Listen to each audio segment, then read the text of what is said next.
Good afternoon, ladies and gentlemen. Welcome to the Macon-Bibb County Pre-Commission meeting, acting as a committee of the whole. Today is Tuesday, September the 20th, and the time is now 4:08. We do welcome everyone here. We apologize for a little delay today. We want to make sure we have an active quorum. And we also have three members that will be joining us later on by telephone. They're in a training conference with the pension board. So we're going to begin with item 1, which is the approval of the minutes. Item 1A is approval of the minutes from the August the 16th, 2022 meeting. Can I get a motion to approve? Motion by Mayor Pro Tem Clark. Can I get a second?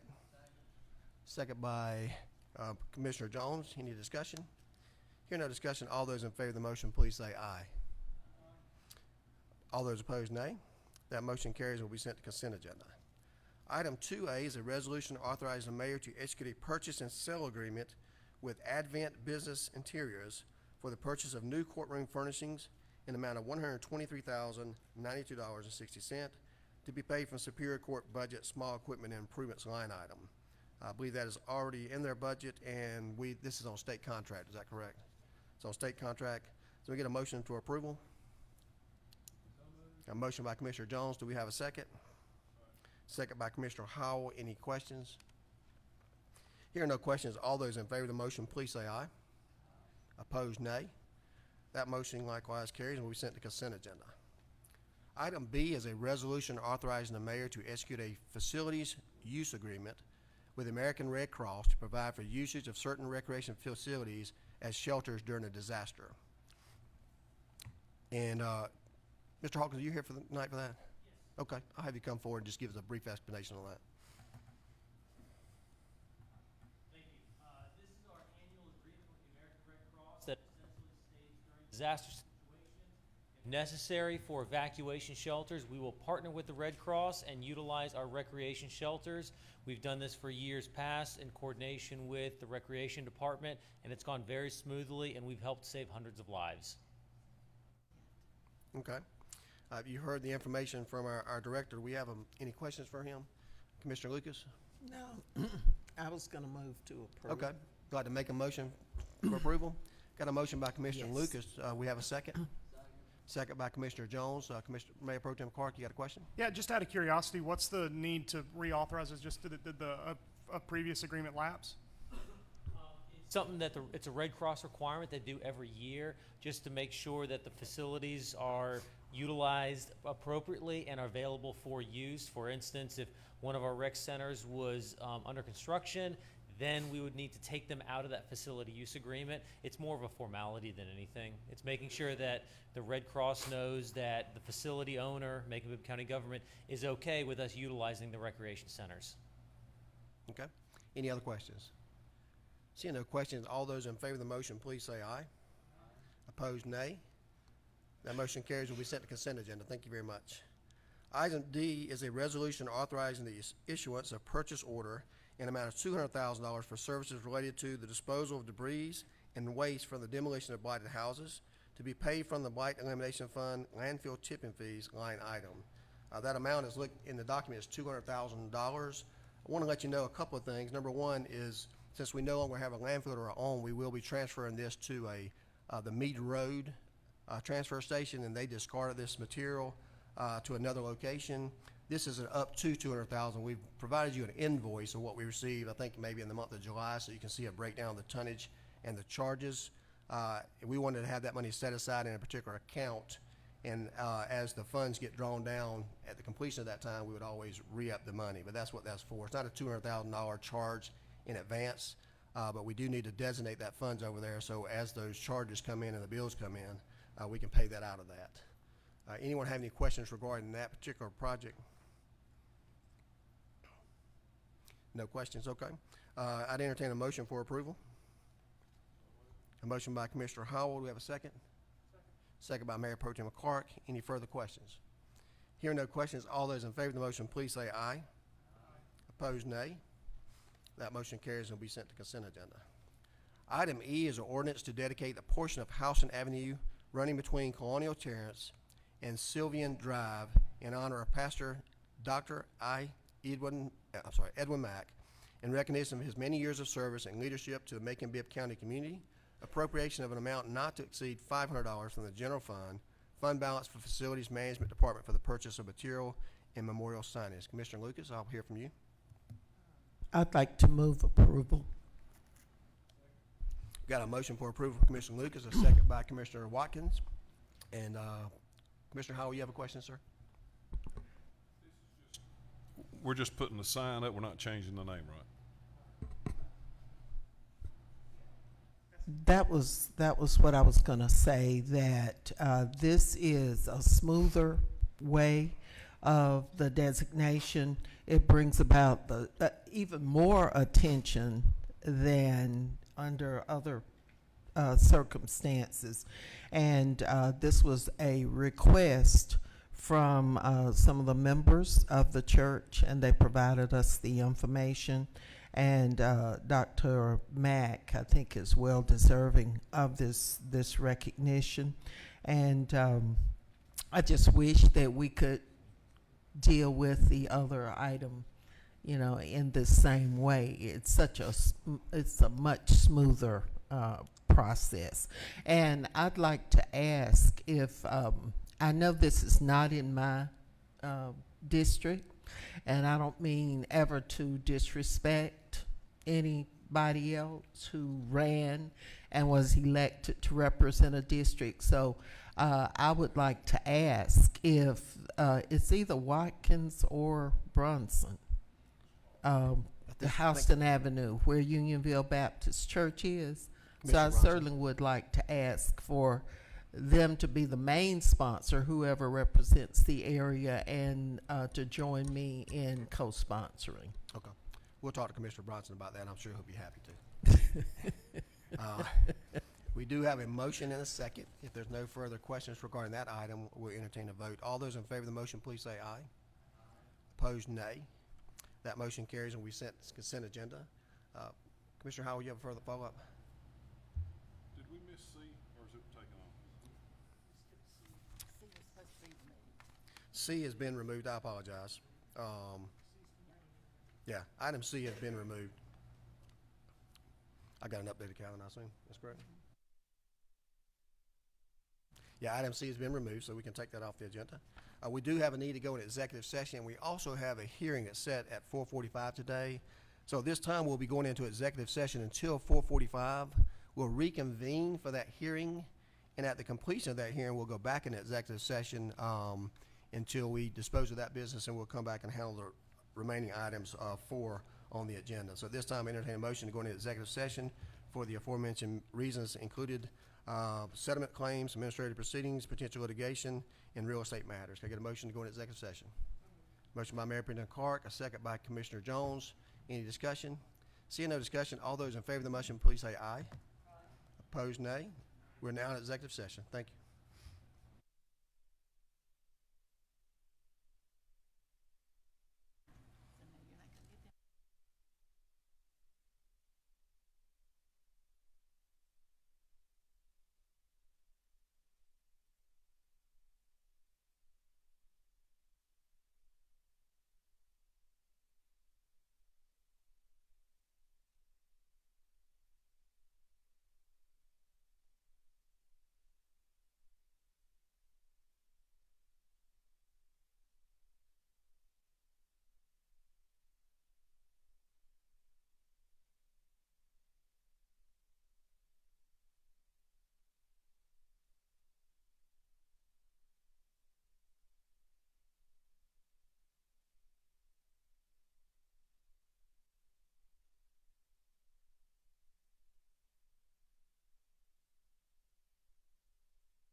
I get a motion to come out of executive session. Motion by Mayor Pro Tem Clark, and second by Commissioner Lucas. Any discussion? Hear no discussion. All those in favor of the motion, please say aye. All those opposed, nay. Thank you very much. We're out of executive session. We're going to move right into, take a brief recess from our meeting and move into our hearing concerning the Anthony Road. And Ms. Beavers, are you going to do this? Okay, if you don't mind. Mr. Gruber wanted his chair. Oh, no problem. We know we have two speakers tonight that have come here. We set a special hearing after a lengthy discussion last time about a petition that was a resolution that was filed or requested on behalf of some a local group by Commissioner Watkins. And we're here today for the purpose of that hearing and listen to what you have to say. And then we've got this scheduled for a vote tonight at our final meeting, I believe. Is that correct? No? Okay. I don't believe it's on. Okay, it'll be on for the next meeting. I'm sorry. We'll go ahead and tell us what we're here today for, and we'll hear from the speakers. Good evening. We are here for the second public hearing on the petition to rename a portion of Anthony Road, which runs between Pionono Avenue and Felton Avenue, after Mr. Robert Lewis Scott, who is the band director at Ballard Hudson High School. This is our second public hearing, so notice was run in the Macon Telegraph on September the 6th and 13th, and notices were sent to all property owners along that roadway on September the 1st. We received communications back from 3 property owners, 2 of whom are deceased, with no indication of a heir or other owner of that property to send the letter to, and then another gentleman who had some questions about the letter but ultimately decided that he didn't voice any objections to the petition. Okay, thank you for that information. We have 2 people that have signed up to speak tonight. I see we got Pastor Larry Dunning. Pastor, if you don't mind coming up to the microphone there.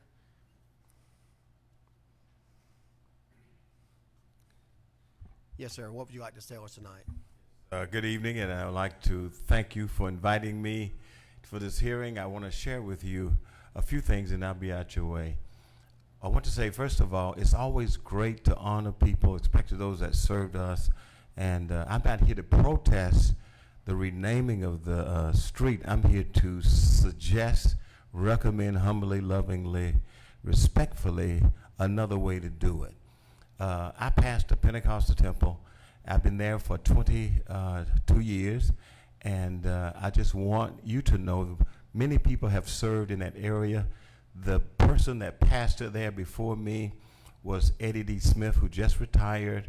He served there for about 50 years. In addition to that, his predecessor, Reverend E.S. Evans, he actually lived along the corner of Monroe and Anthony Road. There are many people that serve this community that can be honored, and honor is always great. I'm just suggesting that we honor Brother Scott in a different way. Don't rename the street as we done just a few minutes ago. I've heard about I.E. Mack and many others, while we gave them the way rather than the street because it creates some problems for those that are affected if you name the whole street road. Now, Anthony Road is the home of Pentecostal Temple and a few other folk on the street. I'm just suggesting we go with the word way. The reason I say that, it's a marketing issue, and it's an issue where we have to pay to get things changed. Marketing issue, meaning that we have already labeled us the church on Anthony Road. Just last Sunday, someone told someone that you need to go to Pentecostal Temple on Anthony Road, 928 Anthony Road. This person brought their whole family because somebody in Atlanta told them where we were. We had a family of 3 to show up for church because they recognized the street, the name of the church. Because of that issue, they were able to worship with us just last Sunday. I don't know how many people would send a message, go to Pentecostal Temple, 920 Anthony Road, and actually show up. So I'm just suggesting we don't need that to be changed. Since COVID, Mayor and Commission, we have lost about 1/2 of our attendance. We're just kind of getting it back, and we don't need anybody to have another excuse for not showing up. Well, they moved to to Scott Road. We don't need that. We just need us to honor him with the word way. The second thing, the cost to change letterheads, to change all the social media connection, it will be a cost to our church. We're saying honor Brother Scott, but do it in the way you did Mac and so many other wonderful people that serve this community. I am suggesting, recommending, lovingly, respectfully, let's change it to way so we can honor him and we can keep Anthony Road as our residence, and we don't have the expense of going forward with more money. And the last thing, I know I'm repeating it, we don't need anybody to make up an excuse to not come to church. Listen, Mayor, Commission, we have half of our pre-COVID attendance. Don't give them another reason not to show up. God bless you. God bless you. God bless you. Thank you, Pastor. We had a Greg Turner. I don't see Mr. Turner here that signed up to speak. You'll check out in the hallway to see if Mr. Turner's outside. I know he's been here before and he spoke before. And I think he was the one who requested this from Commissioner Watkins.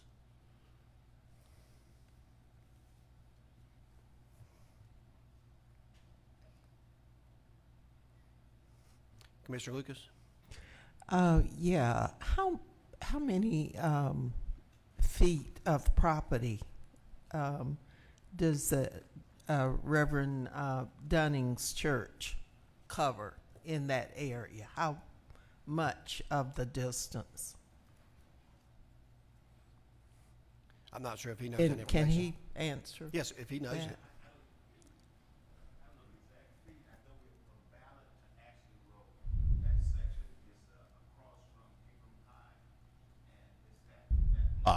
The total amount is 8 acres of property in that area. The frontage road, I don't know exactly the number of feet, but from Ballard to Ashley. Okay. I've been informed that Mr. Turner was not out in the hallway. I think we've heard from him before. We're not taking any action today anyway, but we can certainly hear from him later. Commissioner Lucas, you got a follow-up question? I had one other thing. Is there a way of amending this to take the other action and designate this as Robert L. Scott Way, the posting of the signs, rather than changing the actual street name? We can put forth a floor or a committee amendment. The nomenclature of it isn't as specific as necessary, but we can put forth a amendment to do a dedication, or we could do 2 different measures and let them go before the committee as 2 options. My whole thing is, I don't ever want anybody to think that I have anything. I've told you before, Mr. Scott and I were, or church, he was a member of Historic Stewart Chapel, where I've attended for 40 years.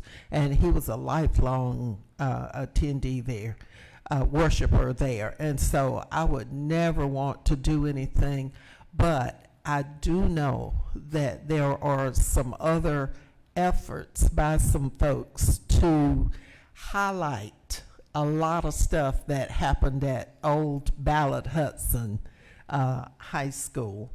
And so I just don't want to preclude anybody from doing those recognitions in the future.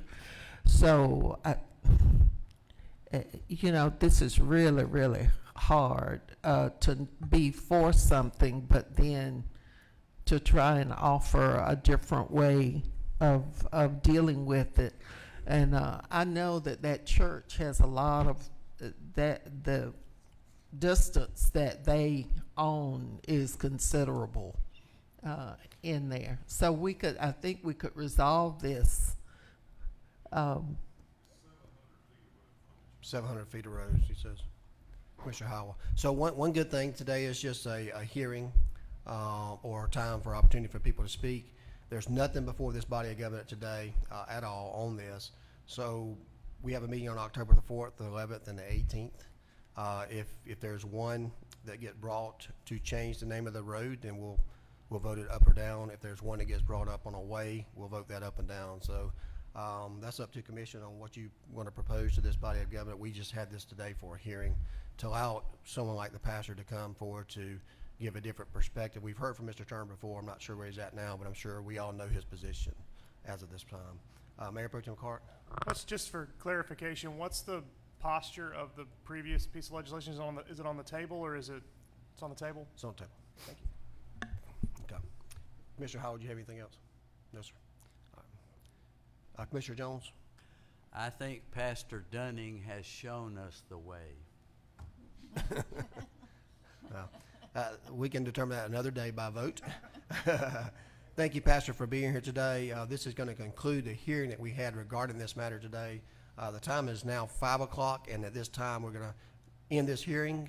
Going to go back on the record for our regularly scheduled hearing, a pre-commission meeting, acting as a committee of the whole. And this time, I'd move again to go into executive sessions for the purposes named earlier.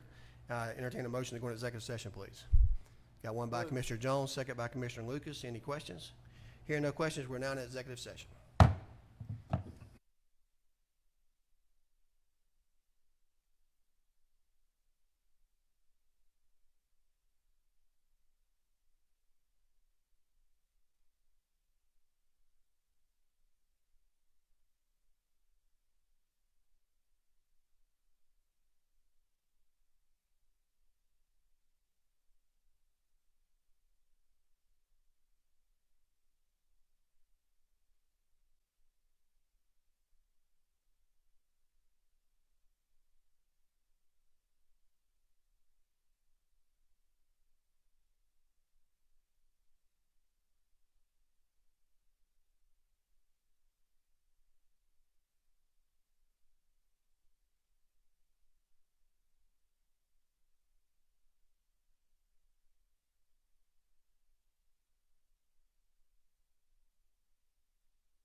All right, can I get a motion to come out of executive session? A motion by Mayor Pro Tem Clark. Can I get a second? Second by Commissioner Jones. Any discussion? Hearing no discussion, all those in favor of the motion, please say aye.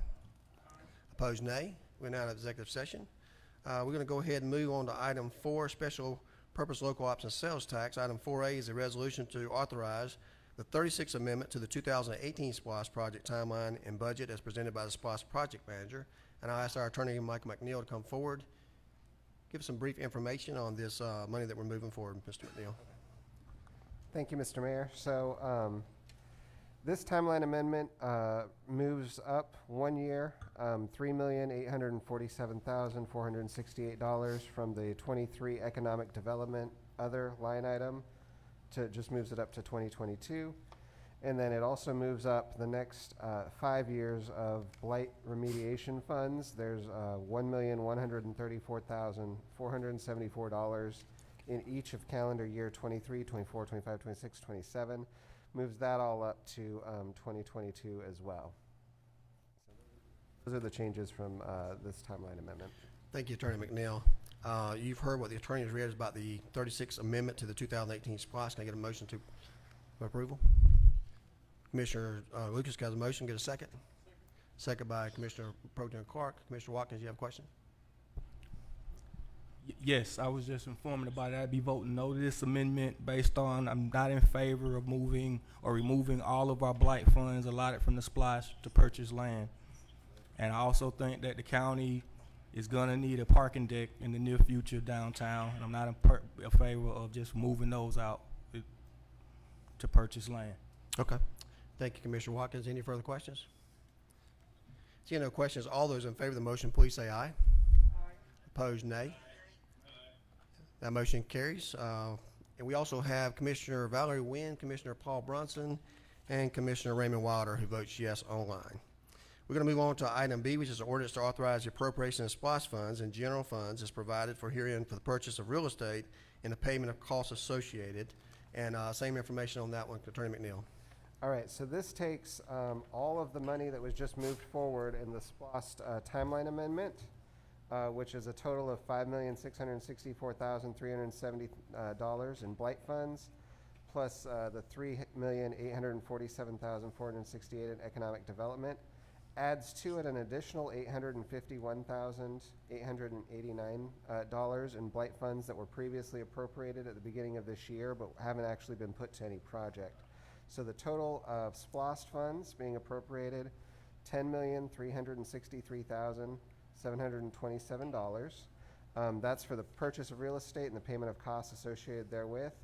We're adding to that from general fund balance, $3,636,273, also for the purchase of real estate and payment of costs associated therewith.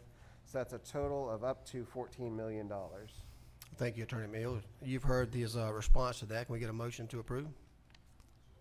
A motion by Commissioner Howell. Do you have a second? Second by Commissioner Jones. Questions? Commissioner Watkins. Again, I'm $14 million for a new entrance to the Native American Indian mounds. Seems excessive to me.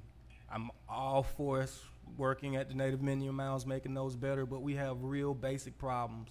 Gun violence is at an all-time high, lights, blight, roads are overgrown and potholed. Those are basic government functions. Now we're getting into land acquisition for economic development, using money that we previously allowed it for blight remediation in residential neighborhoods.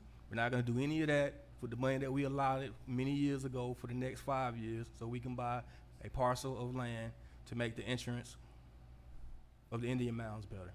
Thank you. Thank you, Mr. Watkins. Commissioner Lucas. Yeah, I agree with some of the things that Commissioner Watkins has said, but I've represented a portion of the east side of town for a long time, and we have begged and pleaded and tried to work with everybody. We've wanted, when there was a big project, on the table, we said, well, how can this benefit East Macon? What part of this will benefit the east side? A lot of people on the east side feel like that area has been forgotten for a long time. And in some ways that is true. Not so much forgotten, but everything just slows down for some reason on some projects. Jeffersonville Road and some other things that have just been there forever and ever. I am thrilled at the idea of the development of this property on the east side. And I know it's going to get done. The energy is just so fantastic on this. I see people in the grocery store and Roses and Walmart, all of those places over there. And then I see people in other who live on the east side who are maybe somewhere else. And they ask about a decent sit-down restaurant. They long to have something like that says, and I know it might not seem like a lot to some people, but I think about when I want to go to a restaurant for a little more variety than the fried chicken and the rice and the fish. You know, I think about the distance that I have to travel. I'm on the east side. I'm going to be there from now on. Unless I can convince the senator to move into a retirement thing. I'm still working on that. That's a hard job. If y'all have some hints as to how to help me with them, y'all help me.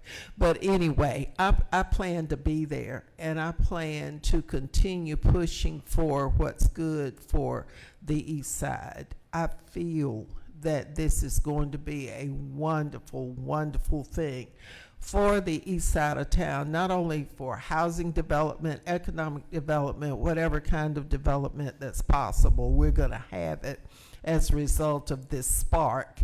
And in addition to that, our national governmental leaders are aware of what's about to happen with the east side and what Macon-Bibb's government is willing to do for this, to get this going. And so Mulgi is going to be enhanced. It's going to grow. It's going to gain in its importance and its visibility over our entire country. So I am gung-ho for this. I know we have a lot of problems we need to take care of, and we need to continue pushing to get those things done. But I am all in on this, and will do all of that I can and work with, even after I'm no longer on this commission, I will continue to work with whomever it is that's elected to represent District 3. Commissioner Brunson has already bought into it. He says he's good with it, and we're going to work together to bring this project over to the east side and to let everybody know all the details. I notice we've got a couple of folks who are presidents of neighborhood associations, very, very active on the east side, and there are a lot of them, and you can't play around with them. They don't let you play around with them. If you say something's coming, you better be prepared to lay it out. And so very soon, hopefully once this is approved, we will be in a position to bring this to the citizens of the east side, and then let the east side folks share it with everybody else. And so I'm happy to vote in favor of this and look forward to working with all of the folks in Macon-Bibb and our government on making sure that this happens. And thank you to all of those who've been working on it. We don't always get all the news when we figure we need to get the information, but I've learned sometimes you just don't get it until it's time. And so now it's the time, and I hope to be able to go out from here and share it and before Commissioner Mallory Jones calls soliloquy time on me. I'm going to yield, but I just want to express a big thank you to anyone and everyone who's had a part in working on this. I think it's just going to be great. Thank you, Commissioner Lucas. Mayor Pro Tem Clark. Yeah, thank you. I could not say what Commissioner Lucas said better than her, so I'm going to be very brief. I just would like to correct the notion that that this is a $14 million project for a new gate to a national park. That's not at all set in stone. The National Park Service is in control of what they do with their own land. We, as a partner, can work with them to construct a corridor that is worthy of the status that we deserve, but this is not a $14 million entrance to a national park. It is an economic development that includes that includes $350 million of investment into this community and into the communities that we're worried about, that can only be allocated to the communities that we're worried about. And so I just think it's incredibly important that as we move forward on this project, in the public mind, we're not creating a $14 million entrance as previously said. And I am deeply in support of this, and I think that you get a chance to do something like this in a neighborhood that has asked for it for as long as they have, and I think we should take it tonight. Thank you. Thank you. We got Commissioner Paul Bronson on the line if he wants to say something as well. Okay, Paul. Hey, greetings everyone, and thank you, Mr. Mayor, for this opportunity. And listen, I just wanted to give my tidbits in here with, especially echoing Commissioner Lucas in this development. I think this is a great opportunity in providing that platform and creating that opportunity for continued growth, as well as the benefits that comes along behind with our local and minority businesses. Great opportunity as well to identify and hit on the equality and equity that has been lost, right, between the communities from downtown to East Macon. I echo the sentiments of citizens in East Macon feeling as if they were left out, and now those citizens from East Macon to downtown, Fort Hill, East Jeffersonville, Maynard, and Okmulgee been waiting on this. So I support it full-heartedly, and I think we all play a part in this deal, and this is a thing that's been waiting for a long time to happen, and this is a great opportunity for us to take wings of it and keep us moving. So, thank you, Commissioner Bronson. Commissioner Watkins? Yes, so I want to apologize. So I was receiving the information in our executive session, and I maybe my notes are wrong. So I got a $14 million entrance to the Indian Mounds. Maybe it'd be helpful. And I just heard $14 million, $350 million. If you could explain what the project is in a little bit more detail, because like I say, clearly I've mischaracterized. Yeah, I'll certainly be willing to do that. You started commenting way before we even got to this section of your displeasure on this part right here, but that is actually C when we got to the purchase and sale contract. But we'll be happy to share that information to everybody at home as well, and discuss the project in just a moment and show some pictures of the project. But we'll follow that up on the next item if possible. If not, I'll go back to it if you insist before we get to C. But I'll let Commissioner Pro Tem Clark speak. I was actually going to suggest we do the same thing. That's what I was going to do. And just for reference, if we can refer to it as the Okmulgee Mounds, which is what it is, and not the Indian Mounds, that would be great. Thank you. Okmulgee Mounds. So I'll go ahead, if we don't mind. We'll skip ahead, and we'll go ahead and show those pictures up there so we can discuss the project a little bit more specific, even though we're not to that point yet. And then we'll go back and vote on this issue prior to moving to item C. If you look on your screen there, you'll see an overview. If we're in the sky looking at 21.58 acres of property just outside Okmulgee Park. If you will go to the next screen, please. Also, if you look there, you'll see the current property that we have there as part of Mills Hill there, and there'll be some future discussions in the very near future concerning the bicentennial events at that park there at Mills Hill. And as you'll notice too, you'll see the Coliseum, the Marriott, and the Centerplex across the street. Next slide. These properties here you'll see are owned by Macon-Bibb County, the Secretary of State, that we lease that property to the Secretary of State. The property that's listed as Macon Guyan at the bottom and The due south properties are not part of the purchase and sale. They're separate properties, and the other property is owned by a different entity.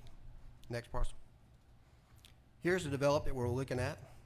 If you'll just look briefly at that, you'll see the Coliseum with a pedestrian bridge going over to a hotel and conference center. One of the reasons that is because we have to have at least 2 hotels that feed the Centerplex, so we get a lot of economic development and tourism. We lose on a lot of money. We have been told year after year that we need a lot more bed space when people can walk to the event, and we lose out on millions and millions of dollars. You'll see some commercial property where we've already been in discussion with potential medical offices as well as parking there.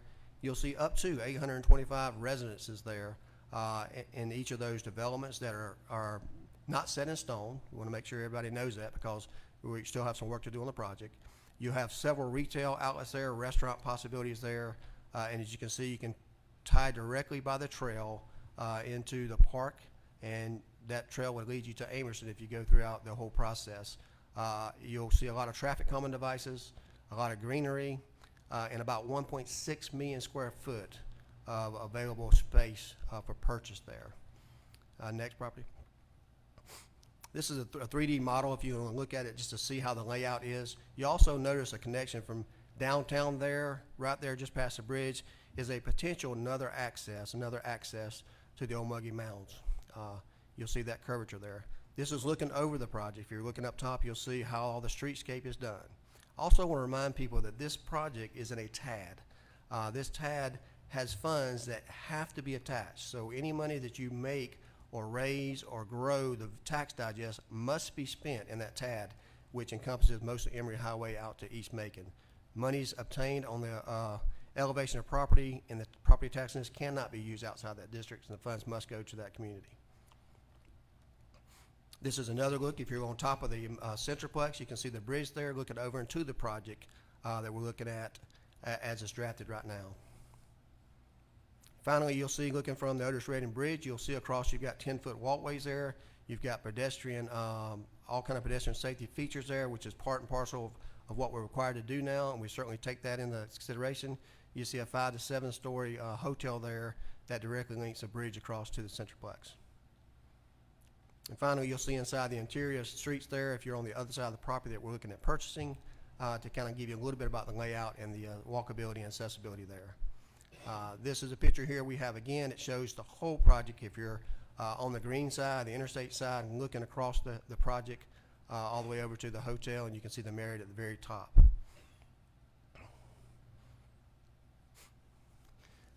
That is the project that we believe, based on the $1.6 million of square footage, the property values in that area and the land, that this is a $350 to $400 million project of private development. Our money that we can use will be a $14 million with a substantial return. It is estimated that if the park reaches national park status, that we have an extra $35 million in taxable taxes for the sales tax for this area. And right now we have 155,000 visitors approximately that come in there, and it's estimated over the next 15 years we'll have 1.3 million visitors if we get the national park status. As you can see, this is a huge economic benefit to our community and well worth the investment. I want to touch a little briefly on this blight money. Macon-Bibb County in the past has designated some blight funds in a SPOS. This is not the blight that you see, the hundreds and hundreds and hundreds that we've been tearing down each and every day that you've had the pleasure to watch on Facebook Live. This is not the onesies and twosies that have drugs and crime and asbestos and lead paint that are killing our neighborhoods. This is the property that we've already set aside money through our ARP funds that we haven't even touched yet because we're using our subsequent tax funding as well as the citations on code enforcement properties that have been in violations. This amount of money that we're bringing forward was properties that Macon-Bibb County was forced to buy properties and rehab those properties. You could not use it for this purpose because you have to own the property. Therefore, when you buy a property here and there, you don't notice any different because you spread out the money. The way you notice a substantial difference is to pull all that money together and you have one big event. And we feel like that East Macon deserves that event. And that's why we're moving all those funds up there.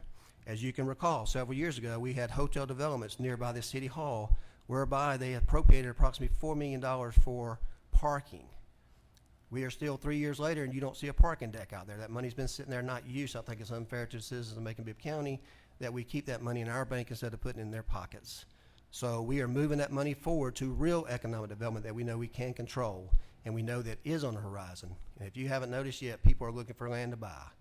I used to get calls all the time telling me they had a car warranty they wanted to sell me. Now they call me every day and say they want to buy my property that I don't even own. So we know properties values have gone up.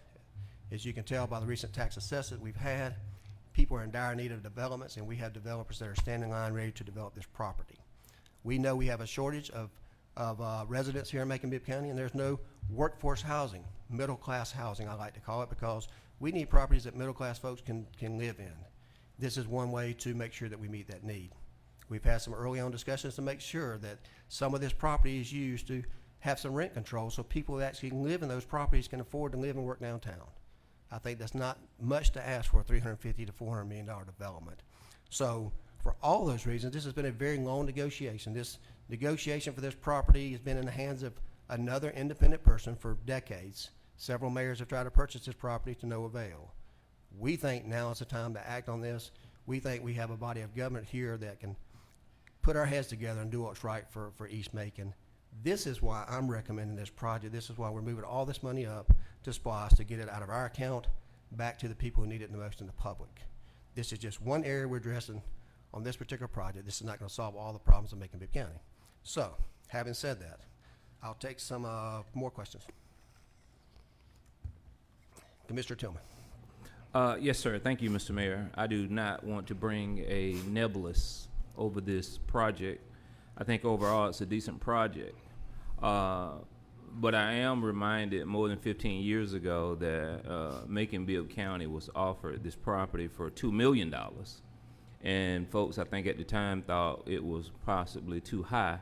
And everybody kept saying the community was kind of split and divided going back, and it may be a little bit longer, as long as the Marriott City Center Hotel has been there, which side to build a hotel on. And on the other side, the owner was asking for what folks thought was $2 million. And for folks that's not familiar, this is the old Bill Mills property. And so now we're going to spend $13 million on it versus 15 years ago we were offering $2 million. And I don't think folks was talking about somebody can come and build a McDonald's, but they end up building the McDonald's down on the other end, Okmulgee East Boulevard.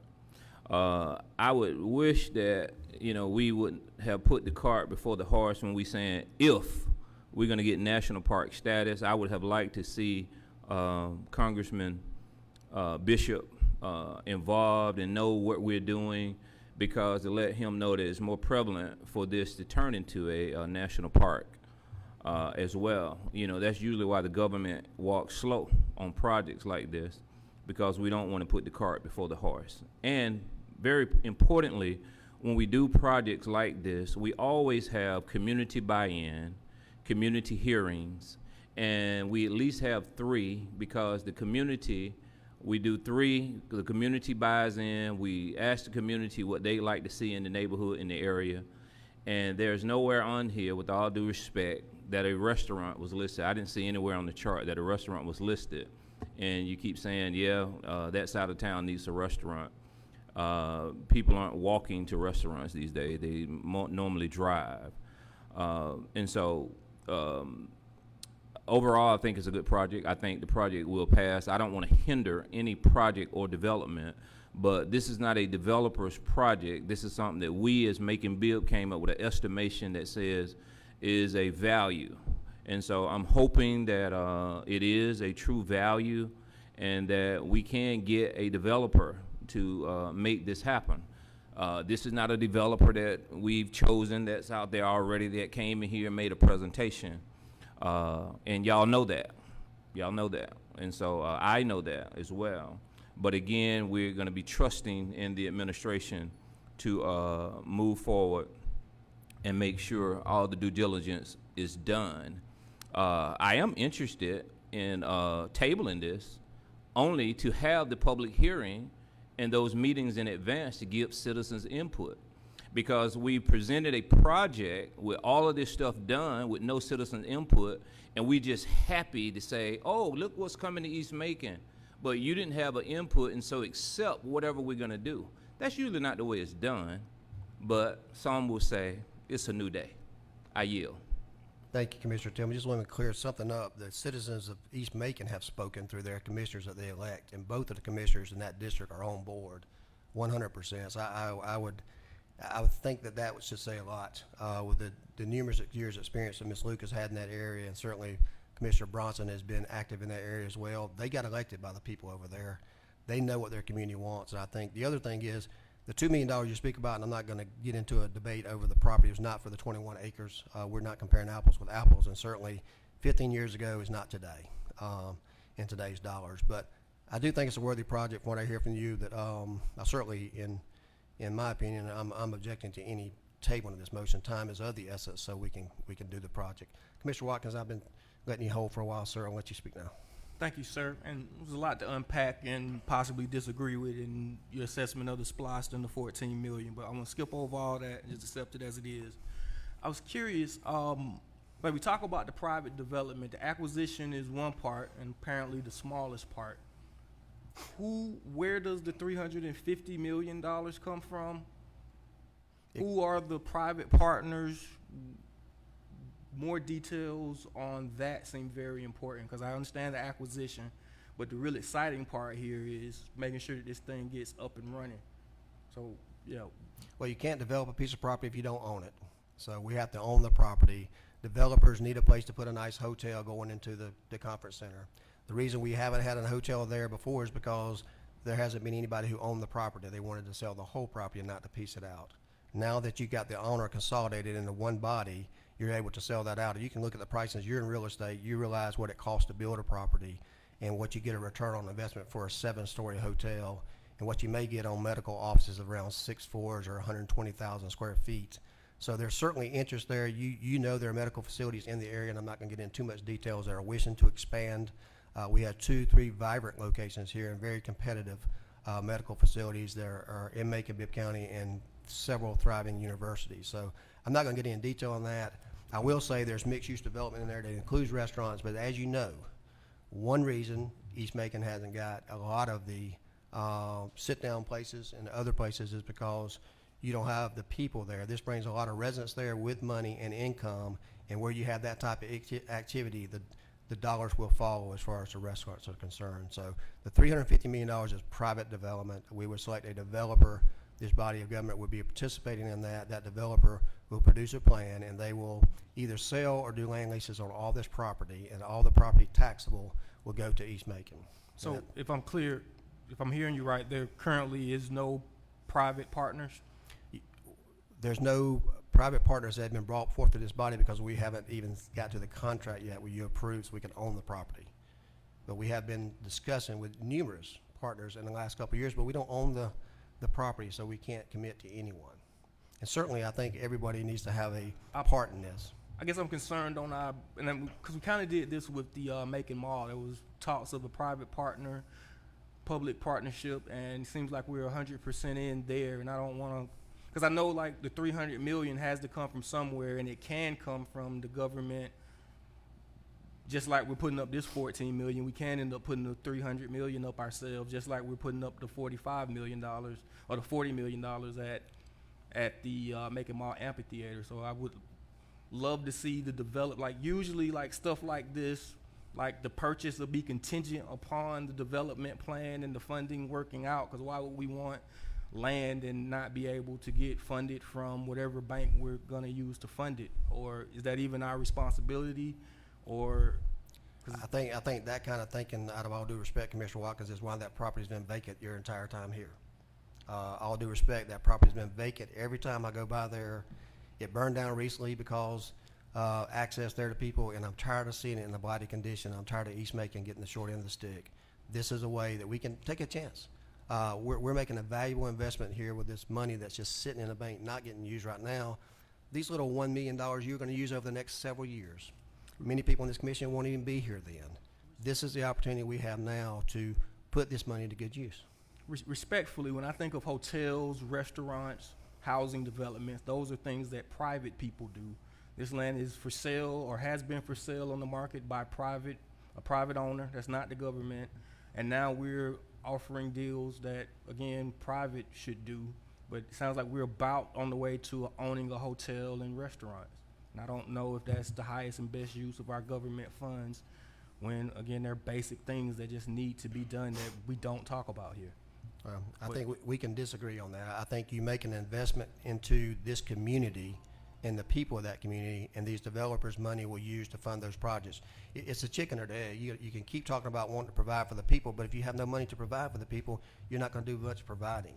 And this gives us an opportunity to provide for East Macon. And the bottom line is I think we can either be supportive of the project and not. Commissioner Bronson and Commissioner Lucas have both agreed to host events in their area to see what that community wants. But the investment has to be made by us now to acquire all this property. Otherwise, it's going to sit in the same condition that it's sat for the years and years and years not used. I think you got a government that can do these things and put the funds together and own all the property, take care of all the issues there, and then the developers will come, whether it's by purchasing the property or land leasing the property, to make sure that it's taxable in such a way that benefits East Macon. Commissioner Tillman, do you have follow-up, sir? Yes, Mr. Mayor. I support the project. I think we all should get on board with the project. Most folks don't know this. I always claim Unionville, born, bred, and raised, but I lived in East Macon. I went to J. Elworth Hall. I went to Northeast. I lived in Lake Arrowhead, actually. And, Mr. Mayor, it takes 5 commissioners to pass anything and 6 over veto. So 2 commissioners or 3 commissioners or 4 commissioners all day can support something. But it takes all of us, and I hope all of us get on board with this project. Thank you. This time I call for the question. We have a motion called to question. We need a second. Second by Mayor Pro Tem Clark. All those in favor of calling the question, please say aye. Opposed, nay. We are calling the question. All those in favor of approving item number 4, now this is just, get back to item 4B, the appropriation of the SPLOST funds and the general funds, not the contract that we're going to vote on next. All those in favor of those motions, please say aye. Opposed, nay. That motion carries. We're going to move on to a resolution to authorize the mayor to execute a purchase and sale agreement. As most of you know by now, we are purchasing from property up to $14 million, and I'm going to have our attorney, Duke Groover, explain to you the basic terms and conditions of that property that we expect to close on by the end of the year, but we have a due diligence period of 60 to 90 days. Okay, this is captioned for those who don't have it, the resolution of the Macon-Bibb County Commission to authorize the mayor to execute a purchase and sale agreement with Due South Investments LLC and Wanda Bars for the purchase of approximately 21.56 acres, more or less, of real estate located in Macon-Bibb County for a total purchase price of $13.5 million, payable from previously appropriated funds as provided for herein and for other lawful purposes. The contract purchase and sale agreement, which is attached to the resolution, is fairly straightforward. It provides for a purchase of 21 and a half acres on that side, as illustrated by the previously shown renderings of the river, and it's for $13.5 million. The purchase price is contingent upon a due diligence period of 60 days up to 90, depending on what the county finds during the due diligence. We don't anticipate if there being a problem with the due diligence period. At the end of the due diligence period, assuming the county in its discretion wants to go forward with it, we will close the property within 15 days from the expiration of the due diligence period. If any time during the due diligence period we find any problems with the property, we have the unilateral discretion and sole discretion to withdraw from the purchase and sale agreement. We are currently in a process of doing title as well as surveying to make sure we know where the lines are, because there are going to have to be some easements for some parts of the property or parts of that area that we are not purchasing. And then we're also going to do an environmental study. We don't anticipate finding anything of concern, but we'll do that just to make sure that there is nothing there. And if there is something there, we can withdraw. So those are the pertinent terms of the contract, Mr. Mayor. Thank you, Attorney Groover. We'll get a motion to approve. A motion by Mayor Brendan Clark, second by Commissioner Jones, and we got a couple of comments. Commissioner Clark, you like to go first? Yeah, I'd like to be added as a co-sponsor to this and the enabling legislation behind it. Thank you. Thank you, Mayor Pro Tem Clark. Anyone else want to join him? Okay. Commissioner Watkins, you have a question, sir. I don't represent the east side, but I'm hard pressed to believe if we sincerely ask folks, notify folks that we have $300 million to spend in our community, that what they would come up with is a hotel resort area for tourists. I'm just hard pressed to believe that's really what our folks want us to do with their tax dollars. But I yield. Anyone else? We do have a motion and a second. No further discussion in this matter. All those in favor of the motion, please say aye. Aye. Opposed, nay. Is that a nay? Nay. Commissioner Watkins votes no. All those, I'm sorry. We have to 8-1 in favor. This motion carries. And that's our last item on the agenda. I do note that the time is 6:10. We are 10 minutes past due, but I do need to take a comfort break, and I need to get some water. Doing so much talking. So we're going to take a 5-minute recess so we can have a comfort break. I apologize. We'll come back and start our meeting as usual with the call to order, our pledge, our prayer, and we've got some recognitions to make tonight. This meeting is hereby adjourned.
Good evening, ladies and gentlemen. Welcome to the Macon-Bibb County Commission meeting. Today is Tuesday, September the 20th, and the time is now 6:17.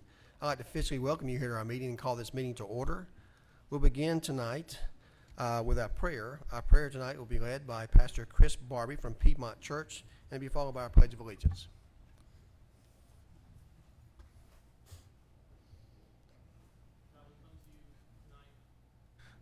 With open arms, and we are thankful for the place that we have to gather together. Lord, I just pray for this committee. Lord, as they lead our city, Lord, I pray that they will make decisions that are wise, that you'll give them good counsel. I pray blessings on their families and their personal lives. Lord, I just pray that we will be a city in this nation that's a beacon for hope and prosperity. God, may that we all lead well in our lives. Thank you for all that you do. Continue to give us the resources and the abundance. It's in your Son's name I pray. Amen. Amen.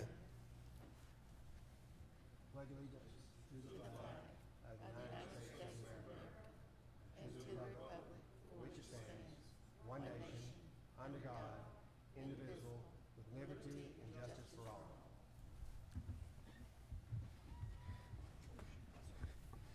Thank you. Not aware of any announcements tonight, but we do have several presentations tonight that are very important. I'd like to start the first presentation out. It has our Director of Small Business to come forward to do the presentation of proclamation honoring the Hispanic Heritage Month. Mr. Reese Stevens.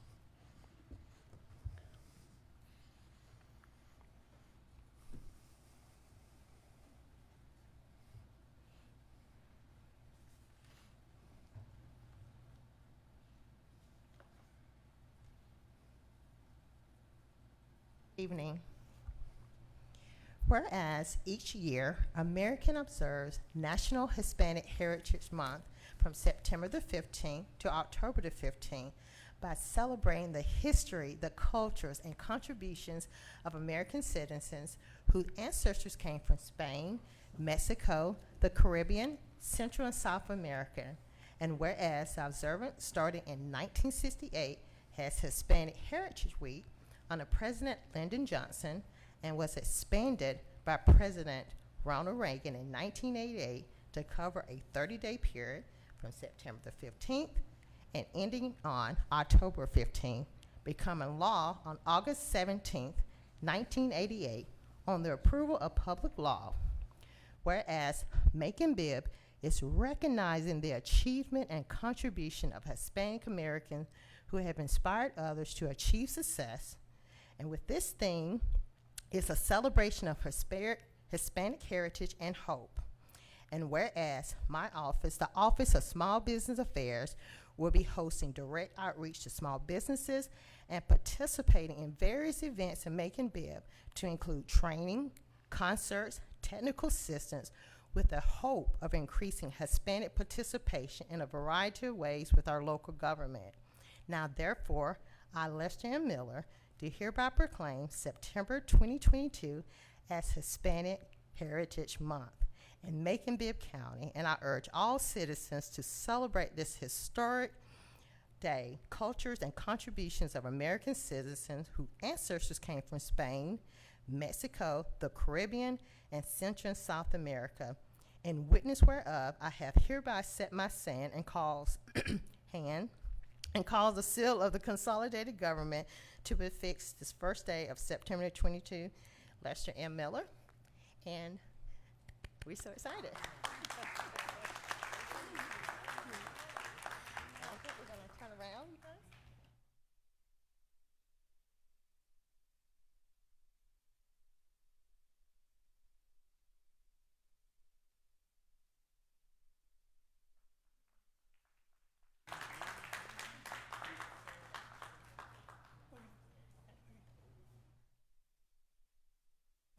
Thank you, Ms. Stevens, and thank you everyone for participating in the festival this past Saturday. It was this past weekend. It was a huge success, and looking forward to attending many, many more. And job well done.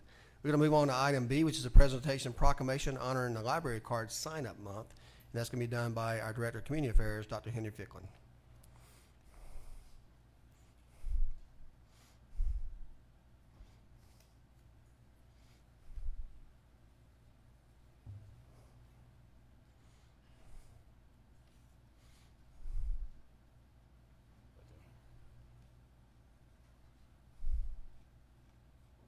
Proclamation, Office of the Mayor, Macon-Bibb County, Georgia.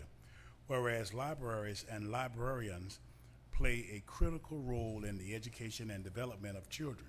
And whereas librarians are literacy experts offering everything from preschool story hours to summer reading clubs that sustain school year learning. And whereas libraries provide a learning environment that fosters joyful exploration, encouraging students to research subjects that they are genuinely curious about. And whereas librarians create welcoming and inclusive spaces for people of all backgrounds to learn together and engage with other people. And whereas librarians provide a variety of books and resources to serve everyone in the community, making knowledge and ideas available so that people have the freedom to choose what they want to read. And whereas a library card empowers all people to pursue their dreams, explore new passions and interests, and find their voice. And whereas libraries are constantly transforming to deliver new services that connect closely with community needs even during a pandemic. Now therefore, I, Lester M. Miller, do hereby proclaim September 2022 as Library Card Sign Up Month in Macon-Bibb County, and I encourage all citizens to encourage everyone to sign up for their own library card today. And with this whereof, I have hereunto set my hand and caused the seal of the consolidated government to be affixed this first day of September, and it is signed by our Mayor, Lester M. Miller.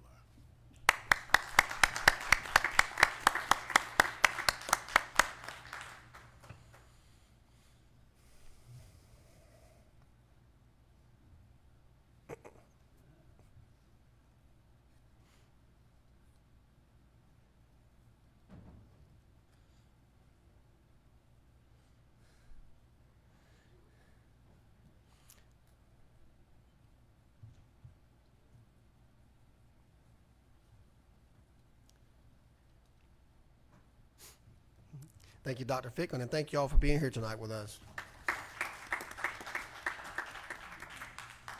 Item C is a presentation proclamation honoring the Big Brother, Big Sister Month. And Commissioner Lane Lucas will be presenting that one as well as item D.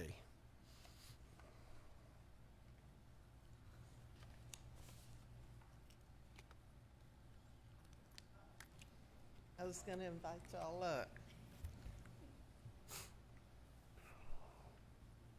We want to say what a pleasure it is to have all of those who are visiting with us this evening, those who have joined us on Facebook Live. And we want to let you know how pleased we are to read and present these proclamations to our citizens. This is a proclamation from the Office of the Mayor, Macon-Bibb County, Georgia. And it reads, whereas Big Brothers, Big Sisters of the Heart of Georgia, a youth empowerment organization that enables life-changing mentoring relationships to ignite the power and promise of youth in our community. And whereas investing in young people's futures pays off with a social return on investment of $18 to 1 through improved economic health and social outcomes for young people with mentors. And whereas by changing the course of young lives, we shape our community's social and economic future. And whereas Big Brothers, Big Sisters of the Heart of Georgia has served Macon-Bibb County and Central Georgia for 69 years, partnering with parents, guardians, volunteers, and others in the community to help youth achieve higher aspirations, greater confidence, and better relationships, the avoidance of risky behavior, violence, and educational success. And whereas the agency's goal is to encourage more volunteers to join the mentoring movement. Now therefore, the mayor, the Honorable Lester M. Miller, does hereby proclaim September 2022 as Big Brothers, Big Sisters Month in Macon-Bibb County. We need an applause on that. And we, all of us as elected officials, encourage everyone to volunteer or donate by visiting the site and to learn more about how you can get involved in igniting the potential of youth in our community. In witness whereof the mayor has hereunto set his hand and caused the seal of the consolidated government. And as he makes his way down here to present this, Mayor, I was trying. And this is signed by our mayor, the Honorable Lester M. Miller.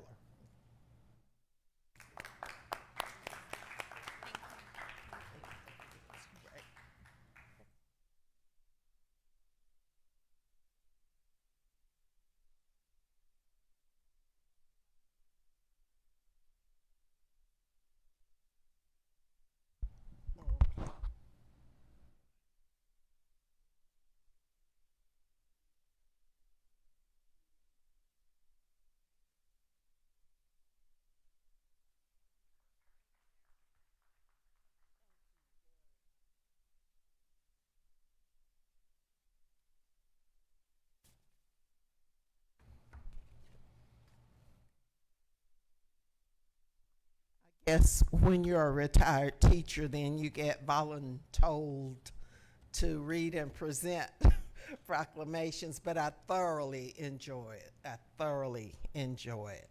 And we have many, many more people that we need to recognize.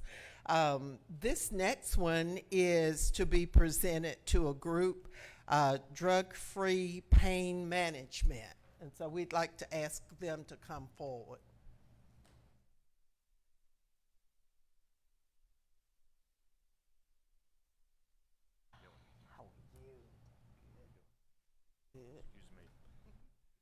Good to see you too. Yeah.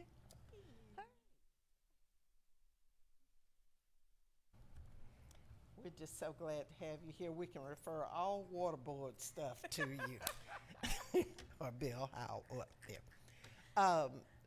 Mr. Mayor and fellow commissioners, this is a proclamation from your office, from the Office of the Mayor, Macon-Bibb County, Georgia, and it reads, whereas doctors supporting the goals of ending opioid abuse and misuse, advancing utilization and accessibility of drug-free chiropractic care, designated September 2022 as Drug-Free Pain Management Awareness Month.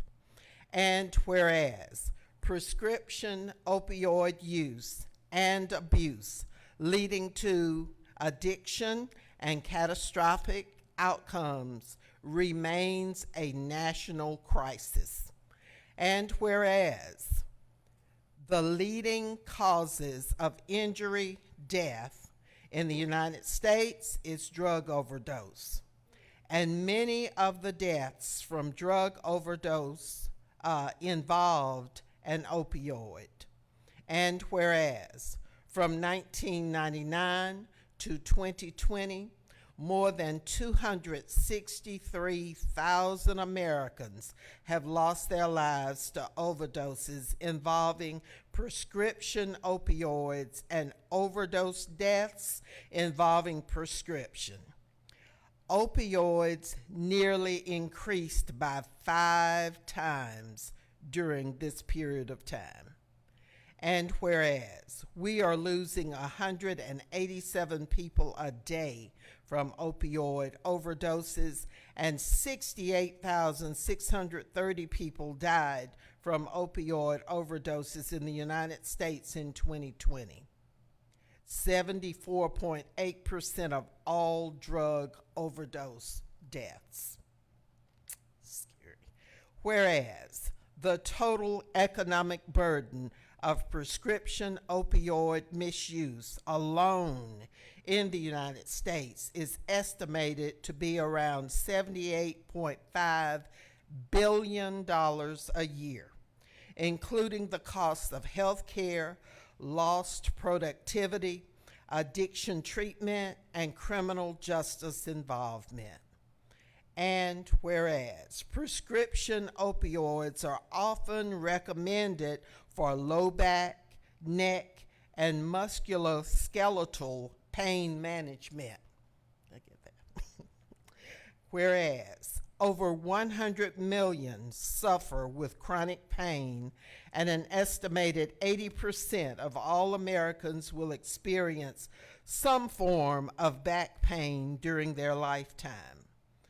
And whereas doctors of chiropractic are educated and trained to effectively address spinal and neuromusculoskeletal pain with non-surgical, non-drug management.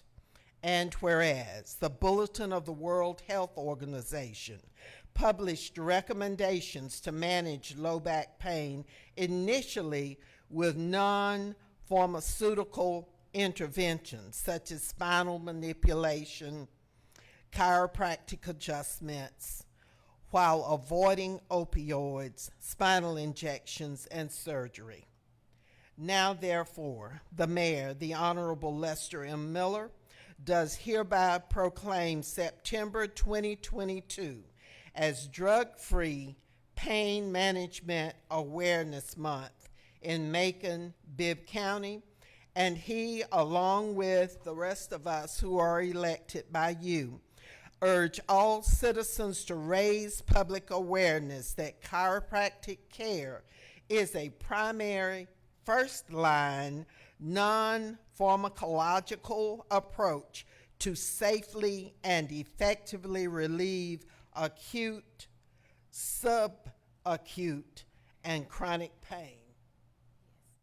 In witness whereof, the Mayor has hereunto set his hand and caused the seal of Macon's consolidated government to be affixed September 2022. Mr. Mayor, did you want to present this? Let's give the chiropractors a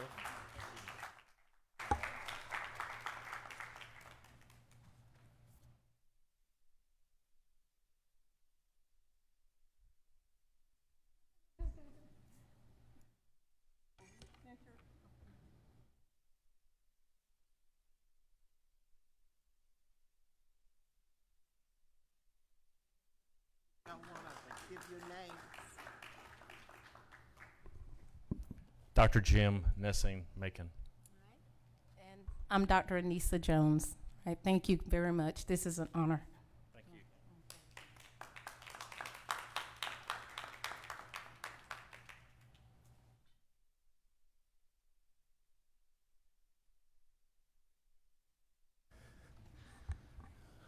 All right, our night would not be complete if we didn't have a few other things to discuss. So we have the approval of minutes from the August 16th, 2022 regular meeting. Can I get a motion to approve? Got a motion by Mayor Pro Tem Clark. Can we get a second? Second by Commissioner Jones. Any discussion? Hearing no discussion, all those in favor of the motion, please say aye. Opposed, nay. That motion carries. We don't have any items for public comments on agenda items. We have several non-agenda items, so we'll go ahead and move on to item 9, which is old business. We have 2 items on old business concerning alcohol licenses, and we have our attorney, Frank Howard. Yes, ma'am, that's a non-agenda item. We'll call you in just a second, okay? The new alcohol beverage license for Holly Supermarket, LLC, located at 3309 Holly Road. And what can you tell us about that, Mr. Howard? And good evening. I'm Frank Howard, Assistant County Attorney. As y'all may recall, y'all voted to revoke the alcohol license for Holly Supermarket LLC at 3309 Holly Road based upon its operation as a Vice Mart. It had acquired a license earlier, and it was likely operating as a Vice Mart when it acquired its license. However, upon investigation into this license, I spoke with the listed agent and 100% owner, Mohammed Bilal, who stated that it had been a gas station until he sold it to a new owner. And so I asked him about whether or not he had transferred the license or whether a new license had been acquired. He provided no new information, and pursuant to the Macon-Bibb County Code of Ordinances section 4-56D, alcohol license is not transferable, and therefore that is grounds in and of itself for revocation of the license. There was no appeal of the revocation vote, so as a matter of law, the recommendation is accepted by the owner, and therefore I do recommend the commission vote to revoke the license for Holly Supermarket LLC at that location. Thank you, Attorney Howard. On item 9A, legal recommends denial of that license. Get a motion to approve. If I may, Mayor, Okay. it is this was a revocation of an existing license, Yes, so sir. it's a recommendation of revocation. Got a recommendation for revocation. I said it. Can I get a motion to approve that? A motion for Commissioner Jones. Can we get a second? Commissioner Howell on my left. We have a motion and a second. Any further questions for Mr. Howard? Hearing no questions, all those in favor of the motion, please say aye. Opposed, nay. That motion carries. Item B is a new alcohol beverage license for KAGAL 1996 DBA King's Food Mart located at 2765 Houston Avenue. With you, Mr. Howard. The business was recommended denial of their license because the premises were unsuitable for an alcohol business to operate. The recommendation of the Committee of the Whole was sent to the business via certified mail in accordance with the law. The period for appealing that decision has expired, so therefore, as a matter of law, the business has been deemed to have accepted the Committee of the Whole's recommendation, and my recommendation for denial. I recommend denial and concur with the Committee of the Whole's prior recommendation, and in this time recommend denial of the license. You've heard the recommendation, Mr. Howell. Can we get a motion? A motion by Commissioner Jones. Do we have a second? Second by Commissioner Howell. Any further questions? Hearing no questions, all those in favor of the motion, please say aye. Opposed, nay. That motion carries. Thank you very much, Mr. Howard. We're going to move on to the consent agenda. The consent agenda tonight will consist of all the items voted on in pre-commission today and committee of the whole last week, that consists of items A through S, less and except items T, U, V, which we'll take a separate vote on concerning the new purchase in East Macon. So at this time, I entertain a motion for approval of the consent agenda items A through S. Motion by Commissioner Howell. Can we get a second? Second by Commissioner Jones. Any further discussion?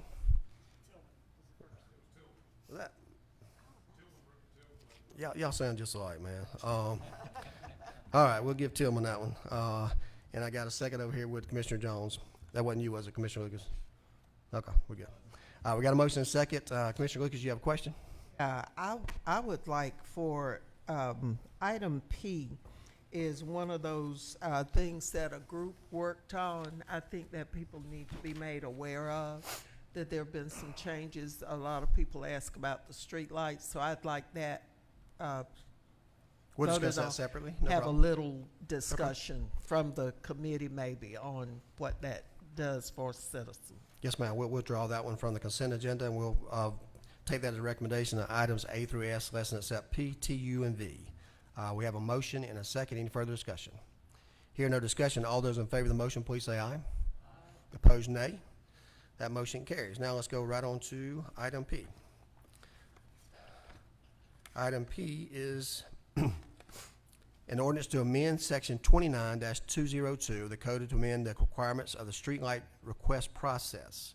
That ordinance was requested in joint with representation with Mayor Pro Tem Clark, Commissioner Virgil Watkins, Paul Bronson, and myself to address issues that they would like to be addressed concerning the equitable and availability to our streetlight ordinance.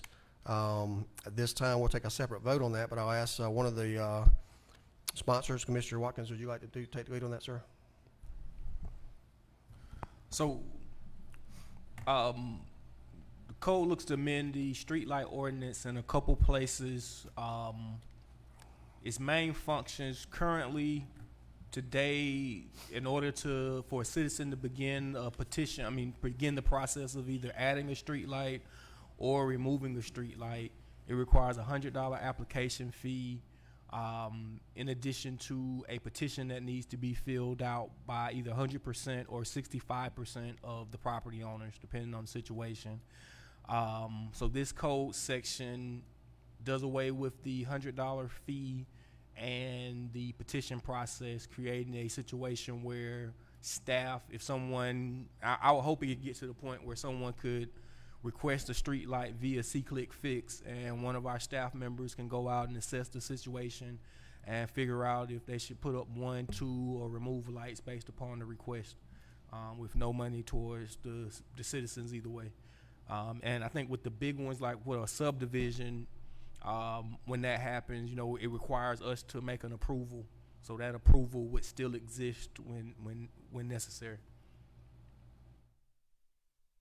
Thank you, Commissioner Watkins, for that. I'm not sure if either of the other sponsors would like to speak on it, but I think it's a very valuable tool. I look forward to making it part of our MVP program. As you know, we have a lot of crime that's committed in the dark, and a lot of the areas we do have that are crime areas, light would certainly help with that situation. So we certainly support that, and I join in them in recommending this. I will take that as a motion to approve by Commissioner Watkins. We get a second. Second by Commissioner Lucas. We have a motion and second. Has anybody got some questions, Commissioner Watkins?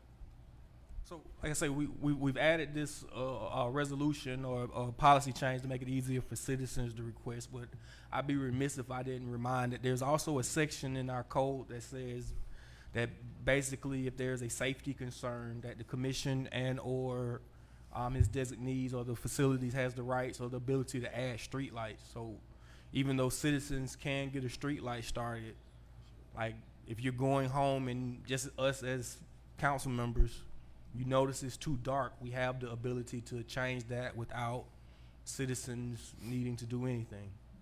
So, yeah, I yield. Thank you, Mr. Watkins. Anything from our attorney to add? No, ma'am? No, nothing to add, sir. While Commissioner Watkins did bring up that we would like to bring C-Click Fix in the future, at the current time, anyone seeking to have a street light installed or modified in their neighborhood will still need to contact our facilities management department to file that request.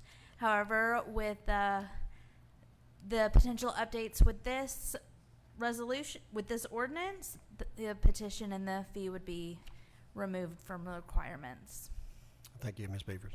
We do have a motion and second. There's no further questions regarding this item. We'll go ahead and take a vote. All those in favor of the motion, please say aye. Opposed, nay. That motion carries 100%. We're going to move on to items T, U, and V, which is what we discussed about an hour ago. Item T is a resolution to approve the 36th Amendment to the 2018 SPLOST project timeline and budget presented by the SPLOST project manager. That's my motion. Can I get a second? Second by Mayor Pro Tem Clark. Do we have any questions regarding that item? Seeing no questions, all those in favor of the motion, please say aye. Opposed, nay. We have 8 votes yes and 1 votes no. Commissioner Watkins.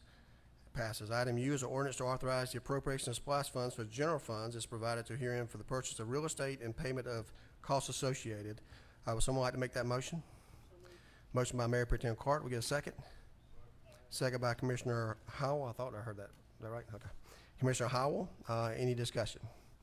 Hearing no discussion, all those in favor of the motion, please say aye. Opposed, nay.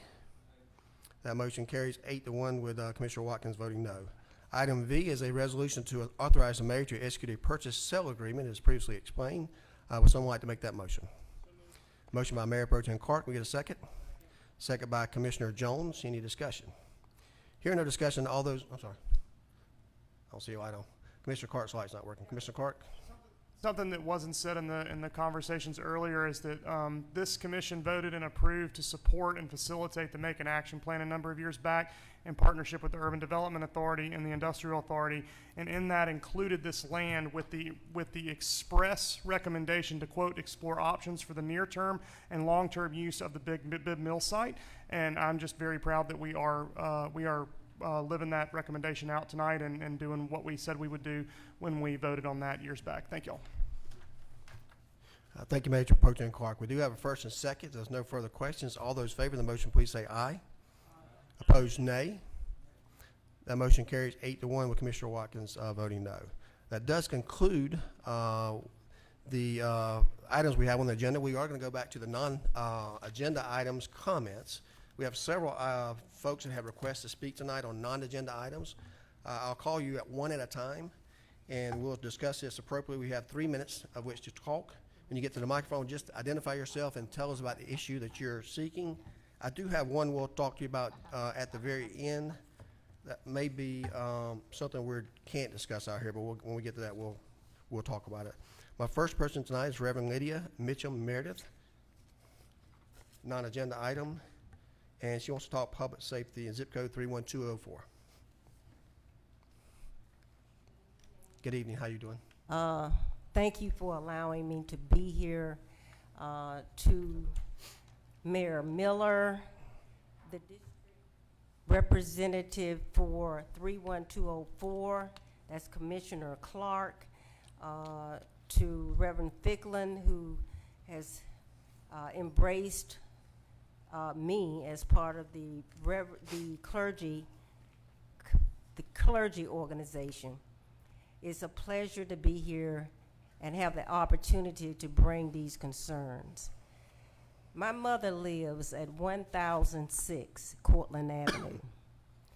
And within the last, not even half year, there have been 2 homicides that have happened within the block radius of her house. She's 96 years old.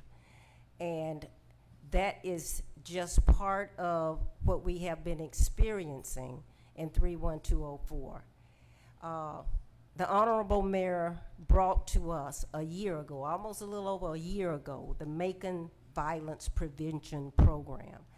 And I don't know if there are any, when it jump started, the initiative was like, oh my God, everybody was jumping on board.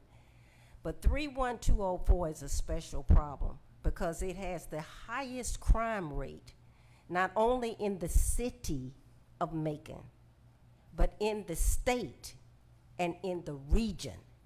And that means that 31204 is a serious problem to the state of Georgia. And so what I am petitioning this evening is for attention by you worthy and honorable commissioners and whoever else would be interested in this petition, that we do something to bring attention to this problem, to bring police presence to the community, innovative policing like beat cops used to do. They used to know everybody that lived in the neighborhood, and if somebody did something in the neighborhood, it was known, and the beat cop took care of it. But we need police presence. Maybe some patrolling of cars in the neighborhood would cut down on the kind of crime that we're seeing in 31204 and the crime that we're seeing in the entire city. I mean, it's been some serious crimes in East Macon, and I applaud Mayor Miller's intention of bringing industry there so we can give some folks some jobs so they not stop killing and robbing people.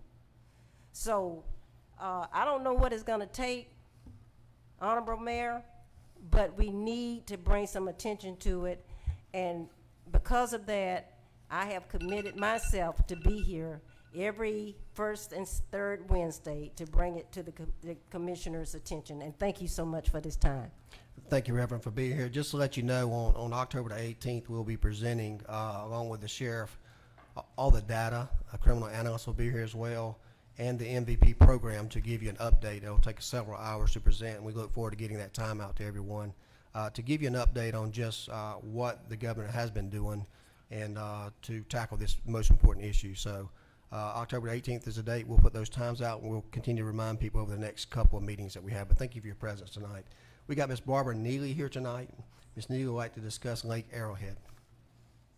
Thank you for being here tonight with us, and I know you've been waiting for a while. Thank you all so much for having me here tonight. And I would like to also go on record to say the last data that we received in our neighborhood watch meetings from law enforcement did not say that we have a very high crime rate in East Macon. Okay, so I wanted to, even though there's crime, I just wanted to say something about that. In Lake Arrowhead, the infrastructure is just really decaying because we have neighbors whose home, Mrs. Tharp is here, his backyard areas, it's just flooding. The streets are flooding in near the lake. We're asking for help. We have reached out to Macon Water Authority. We have reached out to Public Works. Dr. Jones was here, and we have set up a time with her for a meeting to address these issues, as well as some other things concerning that. But we need help. We need some of those funds that you're talking about and that you have approved. We have a beautiful community. We would like to have some of the middle-class citizens that will be moving into the city of Macon to join us in our community. We want it ready, we want it nice, we want to keep it nice. The streets and community, in Lake Arrowhead, resurfacing, we need those resurfaced, okay? Speeding, we need the traffic signals that we've asked for in Lake Arrowhead. Also, we've been told that by law enforcement that the cabs, the semi-truck cabs, that they can come into the community. They're killing our streets. They're destroying them. We have almost become a parking lot for semi-cabs. We want that. We want some law enforcement with that.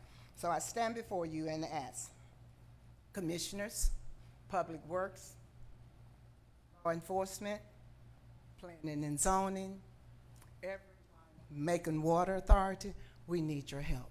We really need your help. Commissioner Lucas, thank you. Every time I call, you respond. Thank you so very much, but you need other support. We need all of you all to give us some help. Thank you. Thank you. Thank you for being here tonight. We've got three others. We've got former Mayor C. Jack Ellis. Mayor Ellis, if you don't mind coming forward. I'm not sure what the topic you want to speak about, but I know it's not an agenda item. Parks and open spaces, Mr. Mayor. I forgot Yes, to write it. No problem. Forgot to write it down. Good to see you tonight, sir. Anyway, good evening to each and every one of you, Mr. Mayor, and all the members of Commission. I bring you greetings, Mr. Mayor, from our sister city in Elmina, Ghana, where I had an opportunity to represent you in the city there the first Tuesday in July, as they have their festival every year, presented a proclamation. And the chief wanted me to let you know that he expected to see you in Ghana, and I told him you'd be there next year. So you might have told him a lie there, Mayor, but so I appreciate it. that. But at any rate, and one other thing, that speaking of green space and open space, I'm so pleased to hear that the Native Americans will be involved and included in whatever planning is going on in that area. I had the opportunity to visit them out there, my colleagues and Okmulgee, 3 times while I was mayor. Matter of fact, the chief at the time was named A.D. Ellis, and we kidded that we were cousins, and we could have very well been, given my history and my lineage. But at any rate, I commend you for bringing them into the mix. But why I'm here, Mr. Mayor, is that a project that I was involved in from its inception was the Amerson Park. We got about $16 million from Washington, D.C. in order to complete that park and do everything. It's a magnificent park. I established an executive committee. I was the chair. Ben Porter was the vice chair. Bob Lewis was the other member. So it didn't get completed before I left office. But my point is, I use that place a lot, and so does a lot of people in Amerson Park. I was here about the last administration, and I came and I complained about dogs there being off leashes. Bike there, I walk there. That was about 4 years ago. A dog attacked me while I was riding my bicycle, almost had a spill. Well, I wasn't riding my bike last week. I was walking, and a vicious dog off a leash made a move toward me, and I told the lady to put the dog on the leash. It was a pit bull, and she said he won't bite. Well, pit bulls will bite if they have teeth. And then just this morning, I was out there walking, another gentleman had a German Shepherd walking and running all over the place and scaring people. My point is, signs should be up that this park, your dog has to be on a leash. And hopefully when he poops or she poops, you'll clean up the poop, because it's also all on the walkway out there. And it's a nice park, and people are using it, a lot of children out there. So we just got to get these dogs on leashes before they hurt someone, before they attack a child or attack a grown person or a senior citizen, and most out there in the morning, the old people like me. And we want to make sure that that they're safe and always enjoying the park without fear of being attacked by a dog. So I ask your attention, some attention on that. Thank you very much, Mr. Mayor. Thank you, Mayor Ellis. Good to see you again, sir. Good to see you. And one other thing I'd like to say, Mr. Mayor, I commend you for what you're doing, speaking of green space, at Cliffview Park, Cliffview Lake. Park. Yes, sir. We know that's one of your projects. We Previous look forward to seeing you administration there. had 15 years to do something about it, and you've had a year and a half, and you're moving, so I appreciate it. Thank you, sir. I've been asked to remind Ms. Neely, especially you, that there's a Macon Water Authority hosting a town hall meeting that you may want to participate on if you don't already know, but that's Thursday, September the 29th at 6 o'clock. It'll be held at Mount Moriah Baptist Church. I know you're familiar with where that's at. For those of you that are not, it's 2789 Millerfield Road. That's the September the 29th at 6 o'clock to discuss some of those issues that may get you some assistance.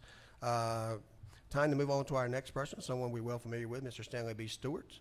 Mr. Stewart wants to talk about crime in Macon, and you've got 3 minutes, sir. Good evening. Thank you, Mr. Mayor, members of the commission. I've stood for matters of a wide range in beliefs. Each time I stand, I do so on principle. If you notice, I never direct my words towards any one individual, for I know that you all have difficult jobs. But I rise again this time on principle. That was the sugar, now here's the salt. I, as a citizen, am beyond highly concerned about the actions that took place in this house on last week. You cannot silence the voice of a duly elected concerns in this public forum, a forum where all people's voices and concerns must and should be heard, especially a voice that represents a segment of we the people. You all as commissioners and as the mayor have a right to your opinion and voice. I honestly couldn't believe what I was watching. We all are concerned about crime and violence in our precious city. Lives are being lost on an almost nightly occurrence, and to say that it is part of a national wave, as true as it may be, however, does not excuse us from seeking to solve locally. I've never been one to shy away from what is right, and I don't intend on starting now. Pointing fingers is a childish approach to grown folks' problems. Only by working together in a sincere collaborative effort can and will we solve this problem. The counting down of fatalities on TV is not the answer, nor having departments or leaders shifting blame. The silencing of duly elected officials in a public setting is certainly not the answer. The answer lies within ultimately the homes of those committing these atrocities. But in the interim, we must lower those numbers. Your actions as the mayor and as a commission matter. The very seats that you inhabit belong to the people, the citizens of the greatest city in the world, Macon, Georgia, USA. And such a referendum on said seats and your actions comes around every 4 years. So please honor those seats, and above all, actions and deeds. As always, I thank you for your time. Thank you, Mr. Stewart. We have one more person. Is Ms. Spivey? Ms. Spivey, Mr. Spivey? Okay, good. We've got one issue for Ms. Spivey. She's not here, so there's no need to address that. I'm not sure we can discuss that publicly concerning other officials. Okay. I believe that concludes the items on our agenda tonight. We have taken all the votes. We look forward to seeing you here on October the 4th. This meeting is hereby adjourned.